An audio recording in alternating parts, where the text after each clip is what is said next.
ఇక్కడ కనిపించే ఈ సెలబ్రిటీస్ లో మనలో ప్రతి ఒక్కరికి ఎవరో ఒక్కరు చాలా ఇన్స్పైర్ చేసి ఉంటారు, లేకపోతే వీళ్ళలో ఎవరో ఒకరు వాళ్ళ ఫేవరెట్ పర్సన్ అయి ఉంటారు.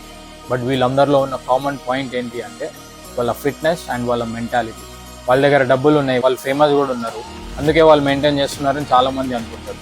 వాళ్ళ దగ్గర అంత డబ్బులు ఉన్నాయి, వాళ్ళు తలుచుకుంటే ఏదైనా చేయొచ్చు, పార్టీ చేయొచ్చు, ట్రావెలింగ్ ఏదైనా చేయొచ్చు. బట్ ఇవన్నీ ఉన్నా కానీ వాళ్ళు టాప్ మోస్ట్ ప్రయారిటీ వాళ్ళ ఫిట్నెస్ కి మాత్రమే ఇస్తారు. బట్ ఈ కామన్ పీపుల్ లో బేసిక్ గా 3 టైప్స్ ఆఫ్ పీపుల్ ఉంటారు.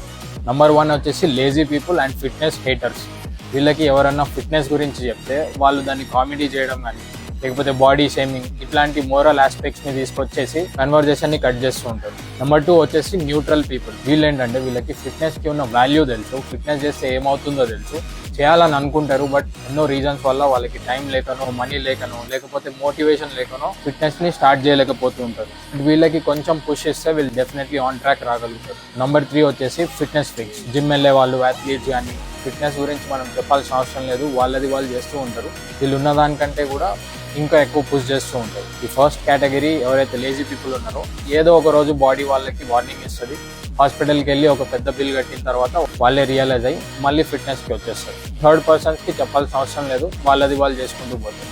బట్ ఎవరైతే ఈ న్యూట్రల్ పర్సన్స్ ఉంటారో వీళ్ళకి కొంచెం పుష్ అవసరం. మెజారిటీ ఆఫ్ ద పర్సన్స్ కొంచెం మెచ్యూరిటీ ఉన్న వాళ్ళు. మీరు వాళ్ళలో ఒకరైతే ఈ సింపుల్ రొటీన్ని ఫాలో అవ్వండి. డెఫినెట్లీ లాంగ్ టర్మ్ లో మిమ్మల్ని ఫిట్ ఉంచడానికి ఈ రొటీన్ చాలా హెల్ప్ చేస్తుంది.